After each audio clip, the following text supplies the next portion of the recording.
시간이 되었으므로 2021년도 12월 21일 화요일 아침 예배를 시작하겠습니다. 다 같이 사도신경으로 우리의 신앙을 고백하겠습니다. 전능하사 천지를 만드신 하나님 아버지를 내가 믿사오며 그 외아들 우리 주 예수 그리스도를 믿사오니 이는 성령으로 잉태하사 동정녀 마리아에게 나시고 본디오 빌라도에게 고난을 받으사 십자가에 못 박혀 죽으시고 장사한 지 사흘 만에 죽은 자 가운데에서 다시 살아나시며 하늘에 오르사 전능하신 하나님 우편에 앉아 계시다가 저리로서 산 자와 죽은 자를 심판하러 오시니이다.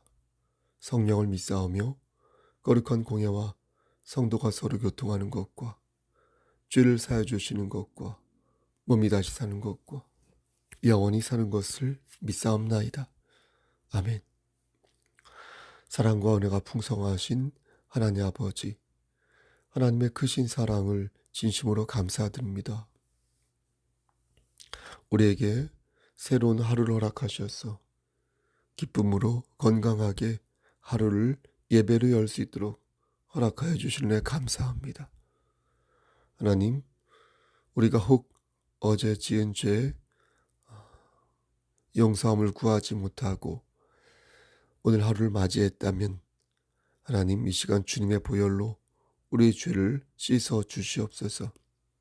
그리하여 정결한 마음으로 하나님께 예배 드릴 수 있도록 우리의 심령을 붙잡아 주시옵소서.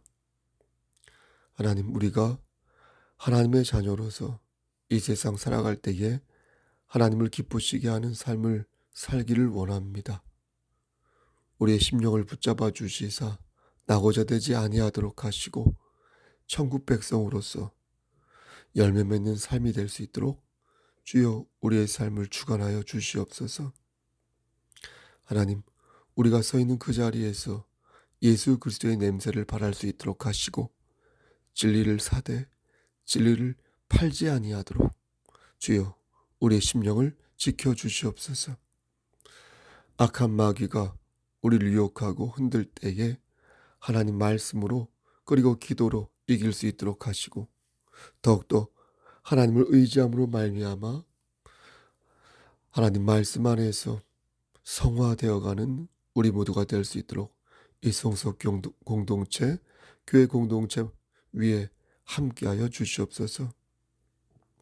우리 교회가 예수 그리스도를 머리로 하여 단단히 바로 설 수 있도록 하시고 반석 위에 푸른 소나무처럼 독야 청청 할 수 있도록 하시며 이 세상에도 그러한 아름다운 영향력을 행사할 수 있도록 주여 우리의 삶 위에 축복하여 주시옵소서. 심신이 연약한 우리의 형제와 자매가 있습니다. 하나님, 저들에게 위로함을 주시고 용기를 주시고 육체적으로 괴로운 부분들을 치료하여 주시옵소서. 마음의 근심을 하나님께 모두 내어 맡길 수 있도록 하시고 다시금 힘차게 날갯짓할 수 있도록 주여 저들의 삶을 선도하여 주시옵소서. 이제 얼마 후면 성탄절이 다가옵니다. 주님의 탄생을 우리가 진심으로 축하할 수 있도록 하시고 그날만큼은 많은 것들을 뒤로하고 하나님께 예배드릴 수 있는 그런 마음을 우리에게 허락하여 주시옵소서. 코로나로 인하여서 신음하는 온 인류와 우리 민족과 우리의 지체들 위해 함께 하시사 하나님 잘 이겨낼 수 있도록 하시고 이 환난과 재앙 속에서 하나님의 뜻이 어디에 있는지 무엇인지 바르게 분별할 수 있는 지혜 또한 우리에게 허락하여 주시옵소서. 모든 말씀 예수 그리스도인 받들어 감사하며 기도드렸사옵나이다. 아멘. 하나님 말씀 곧바로 보겠습니다. 빌립보서 4장 6절에서 9절 말씀입니다. 빌립보서 4장 6절에서 9절 신약성경 제성경으로 322쪽입니다. 6절입니다. 아무것도 염려하지 말고 다만 모든 일에 기도와 간구로 너희 구할 것을 감사함으로 하나님께 아뢰라. 그리하면 모든 지각에 뛰어난 하나님의 평강이 그리스도 예수 안에서 너희 마음과 생각을 지키시리라. 끝으로 형제들아, 무엇에든지 참되며 무엇에든지 경건하며 무엇에든지 옳으며 무엇에든지 정결하며 무엇에든지 사랑받을 만하며 무엇에든지 칭찬받을 만하며 무슨 덕이 있든지 무슨 기림이 있든지 이것들을 생각하라. 너희는 내게 배우고 받고 듣고 본 바를 행하라. 그리하면 평강의 하나님이 너희와 함께 계시리라. 아멘. 하나님, 이 말씀을 들어 사용하여 주시옵소서. 예수님 이름으로 감사하며 기도드렸사옵나이다. 아멘. 기쁜데 눈물이 날 때가 있고 슬픈데 웃음이 날 때가 있습니다. 감정은 참으로 복잡하고 미묘해서 한마디로 단정하기가 어려울 때가 많습니다. 우리 송석교회는 신동이라는 곳에 있는데 현재 신동은 제가 알기로 수원시에서 땅값이 가장 비싼 곳 중에 하나로 알고 있습니다. 그런데 예전에는 이렇지 않았습니다. 이것은 소위 벌터라고 하여서 그렇게 여유가 있는 동네가 아니었습니다. 외국인 노동자들도 많이 살았고 하루 벌어서 하루 사는 노동자들도 많이 살았습니다. 국내 노동자들도요. 집주인은 괜찮았는데 세입자들의 생활은 대부분 어려웠습니다. 당시 저는 이곳에서 주일학교와 청년들을 가르치는 선생님이었습니다. 20대 중반 정도 됐죠. 지금부터 한 25년 전. 워낙 교회 규모가 우리 교회가 작았고 일꾼이 없었기에 저는 군대를 제대한 후 아버지를 도와 서은교 목사님을 도와 차량 운행과 주일학교 그리고 성가대 지휘까지 도맡아 해야 했습니다. 그때 저희 사생활은 거의 없었던 것 같습니다. 그렇게 20대 중반을 교회에서 보냈습니다. 당시 주일학교 아이들은 20여 명 정도 됐는데 그 구성이 벌터 아이들과 아파트 아이들이 반반 정도 섞여 있었습니다. 예배를 마치고 나면 저는 아파트에 사는 아이들을 차에 태우고 집까지 데려다 주었습니다. 그러면 벌터 아이들은 자신들도 차를 타고 싶다 하였고 그러면 아파트 아이들은 그냥 걸어서 집까지 가겠다고 말했습니다. 양쪽 아이들 사이에는 팽팽한 긴장이 흘렀고 특히 아파트에 사는 아이들이 벌터 아이들을 무척 경계하였습니다. 점점 아파트에서 오는 아이들의 숫자가 줄어들기 시작했고 반대로 벌터에서 오는 아이들의 숫자는 늘어나기 시작했습니다. 저는 이런 현상에 대처할 만한 능력을 갖고 있지 못했고 그러기에는 제가 해야 할 일들이 교회 안에서 너무나 많았습니다. 그래서 현재 있는 아이들에게 최선을 다하는 것으로 마음을 정하였습니다. 그런데 시간이 지나면서 벌터 아이들 사이에서도 패가 나누어졌습니다. 아이들 사이에서의 갈등이 점점 심해졌고 내가 안 볼 때면 주먹 다짐도 오가는 것 같았습니다. 저는 아이들을 조금씩 다르게 보기 시작했습니다. 벌터에 사는 몇몇 아이들을 빼고 나머지 아이들을 비뚤어지게 보기 시작했습니다. 그것은 편견이었고 선입견이었지만 어쨌든 틀린 내용은 아니라고 생각했습니다. 저는 그들이 행복하지 않다고 생각했습니다. 저들의 미래가 무척 걱정되었고 내가 하는 이 사역이 밑빠진 독에 물을 붓는 것이 수도 있겠다라는 생각도 하였습니다. 하지만 저의 이러한 생각은 부분적으로 잘못된 생각이었습니다. 아이들의 표정은 아파트에 사는 아이들보다 최소한 밝았습니다. 열악한 환경 속에서 살았지만 무언가 꿈틀거리는 열정이 있었고 제가 볼 때 무엇보다도 따뜻했습니다. 주중에 벌터에 가보면 아이들은 즐겁게 놀고 있었습니다. 전 아이들과 목욕탕에도 가고 겨울에는 찜질방에도 갔습니다. 같이 짜장면도 먹고 술래잡기도 하며 놀았습니다. 그리고 그것이 악조건 속에서 어, 저들을 돕는 최선의 행동이라고 생각했습니다. 아이들은 저를 환대하였고 교회에 오는 것을 기뻐하였습니다. 하지만 거기까지였습니다. 아이들은 교회에 왔지만 예배에 집중하지는 않았습니다. 아이들 숫자는 늘었지만 주일학교 아이들 숫자는 늘었지만 예배 시간의 공함은 점점 더 커져갔습니다. 최소한 저는 그렇게 느꼈습니다.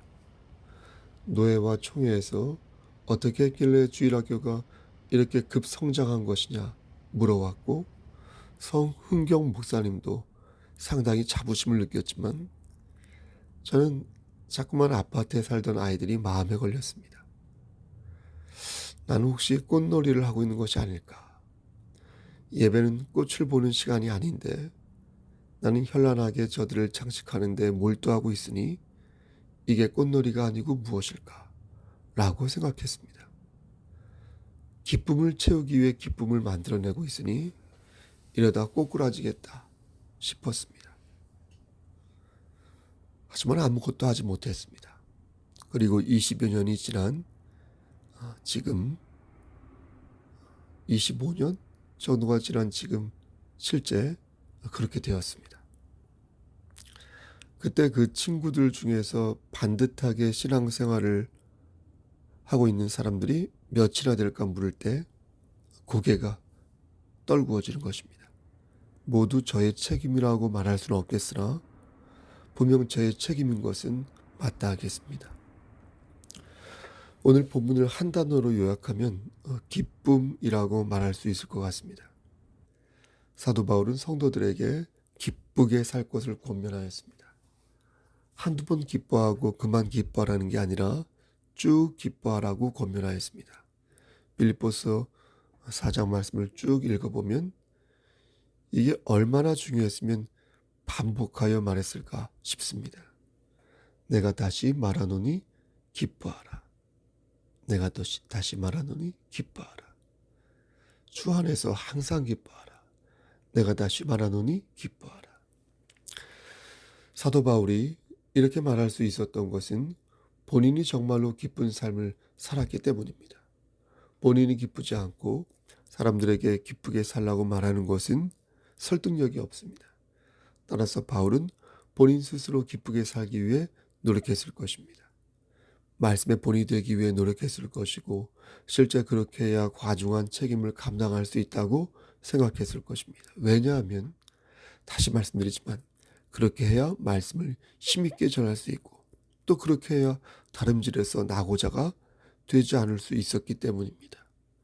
말씀을 전하는 것 자체가 어려운 게 아니라 말씀대로 사는 게 10배, 100배 어려운 것이기에 바울은 기쁘게 살기 위해 본인도 노력했을 것입니다.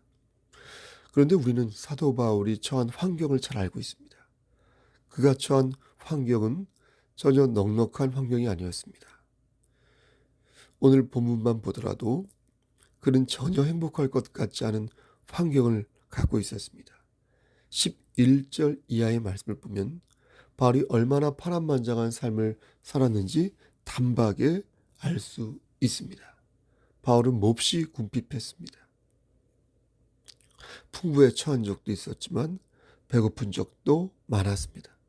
또 바울은 육체적 고통을 많이 겪었습니다. 그리스도의 일꾼으로서 옥에 갇히는 일이 비일비재했으며 온갖 형벌을 다 받아보았는데 고린도후서 11장 23절 이하를 보면 매를 맞다가 죽을 뻔한 적도 있었습니다. 여러분 얼마나 맞았길래 죽을 뻔했겠습니까? 예? 3번 태장을 맞고 1번 돌로 맞았다고 말씀합니다. 그러니까 한두 대 볼기를 맞은 게 아니라 고린도후서 11장 24절 말씀을 보니까 40에 하나 감한 매를 5번이나 맞았다는 겁니다. 얼마나 아팠을까요? 내가 왜 이 짓을 해야 하나 이를 갈지는 않았을까요? 저도 군대에서 많이 맞았는데 단체 기합도 많이 받고 얼마나 사도 바울은 힘들고 괴로웠을까요? 40에 하나 감한매를 5번이나 맞았으니까요. 그러한 매는 유대인의 전통적인 태형이었습니다. 자료를 찾아보니까 기둥 같은 데다 죄인의 두 손을 묶어놓고 가죽 채찍으로 뒤에서 26번, 앞에서 13번, 도합 39번을 때리는 중형이었다고 합니다.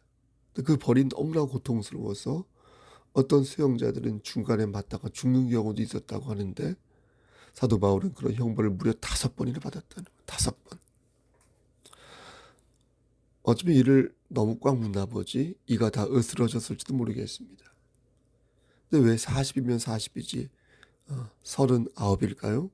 자료를 찾아보니 신명기 25장 3절 말씀을 보면 40대까지만 때리도록 규정하였는데 혹시 실수하여 한 대라도 초과하게 되면, 그러니까 41대를 때리게 되면 모든 책임이 형리에게 돌려지게 되므로 미리 하나를 빼서 고문을 했다고 합니다. 예전에 중국에서 그 죄인의 살점을 한 조각씩, 무척 잔인한 얘기지만 한 조각씩 한 조각씩에 떼가지고 서서히 죽이는 형벌이 있었지 않습니까? 이때 집행자가 만약 일찍 범죄자를 죽게 만들면요, 그 집행자가 대신 벌을 받게 되는 그런 벌이 있었지 않습니까?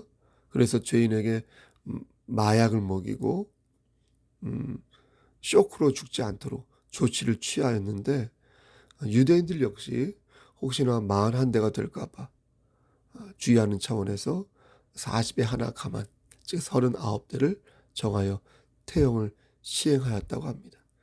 근데 놀랍게도 바울은 이러한 태형을 몇 번이나요? 5번이나. 5번이나 받았다는 것입니다. 거기에 그치지 않습니다. 바울은 또 3번의 태장을 맞았습니다. 이것은 유대인들이 아니라 로마 관원들에게 당한 태형이었습니다. 이 역시 매우 지독한 형벌이었는데 원칙적으로는 로마 시민에게 집행하지 않게 되어 있었지만 로마 관원들이 실수로 바울이 로마 시민인지 모르고 바울에게 태형을 가하게 됩니다. 여러분 얼마나 아프고 또 억울했겠습니까? 안 맞아도 될 것을 바울은 태형을 당한 것입니다. 근데 여기에 또 그치지 않고 바울은 돌에 맞아 죽는 끔찍한 형벌을 당할 뻔하였습니다. 돌로 실제 맞았죠. 루스드라에서 당했는데 거의 죽게 되었다가 기적적으로 살아남게 됩니다. 근데 바울은 기뻐했다는 거예요. 놀랍지 않습니까? 사명감을 가진 상태에서 기쁘게 살았다는 겁니다. 이걸 어떻게 이해할까요?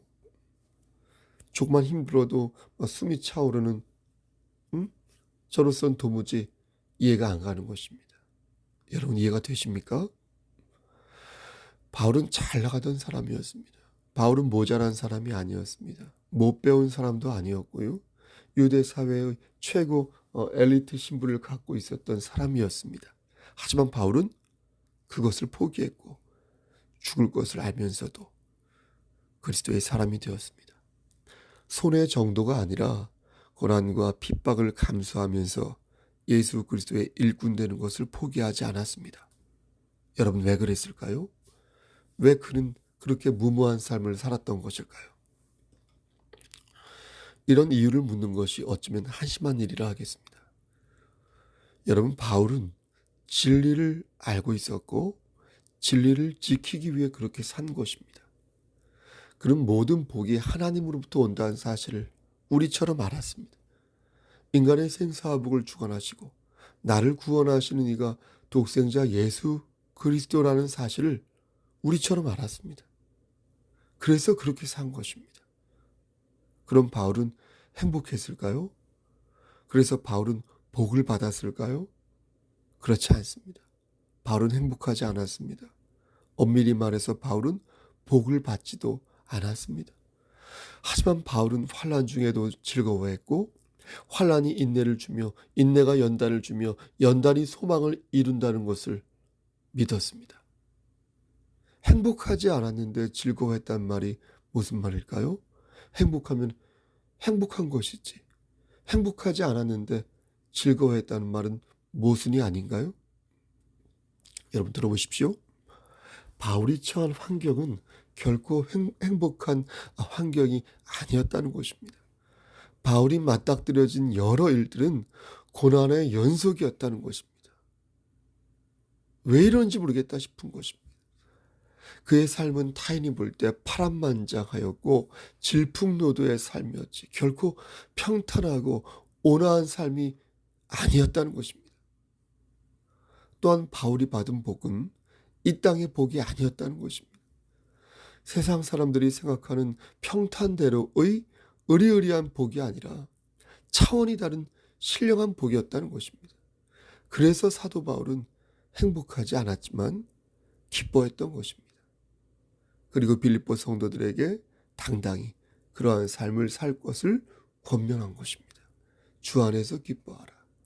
관용을 베풀어라. 아무것도 염려하지 말라. 모든 것을 기도와 간구로 아뢰라. 평강의 하나님이 너희와 함께 계시리니 나의 하나님이 그리스도 예수 안에서 너희 모든 쓸 것을 채우시리라. 바울이 이렇게 말할 수 있었던 이유는 오직 하나님의 나라 때문이었습니다. 하나님의 나라 안에서 자신이 사랑받는 존재라는 것을 알고 있었기에 절박한 상황 속에서도 그는 천국을 소망하며 달려가라고 말을 하였던 것입니다.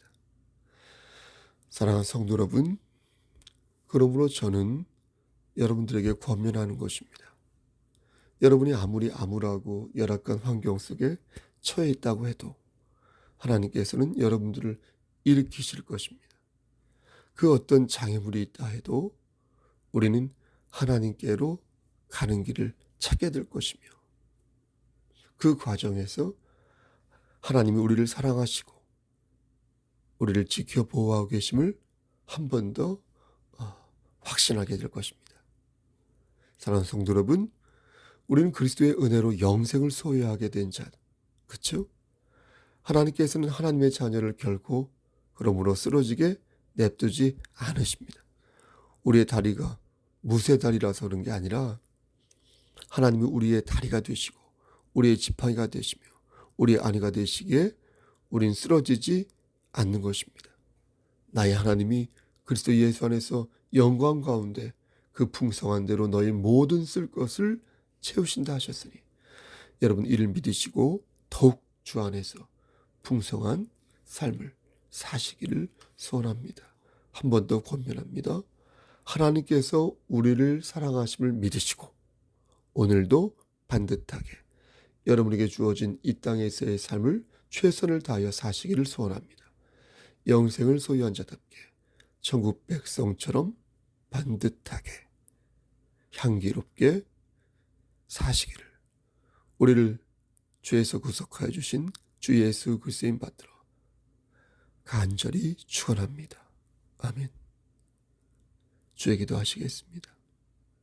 하늘에 계신 우리 아버지여, 이름이 거룩히 여김을 받으시오며 나라의 마옵시며 뜻이 하늘에서 이루어진 것 같이 땅에서도 이루어지이다. 오늘날 우리에게 일용할 양식을 주시옵고 우리가 우리에게 죄진 자를 사하여 준 것 같이 우리의 죄를 사하여 주시옵고 우리를 시험에 들게 하지 마시옵고 다만 악에서 구하옵소서. 나라와 권세와 영광이 아버지께 영원히 있사옵나이다. 아멘.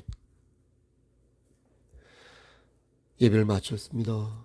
지금 시간이 5시 6분인데요. 한 25분 후에 24분 후에 만나 뵙도록 하겠습니다. 여러분 무슨 일 있으면 연락 주시고요. 건강 유의하시길 바랍니다. 그리스도의 평강이 여러분에게 함께 하시기를 소원합니다. 샬롬.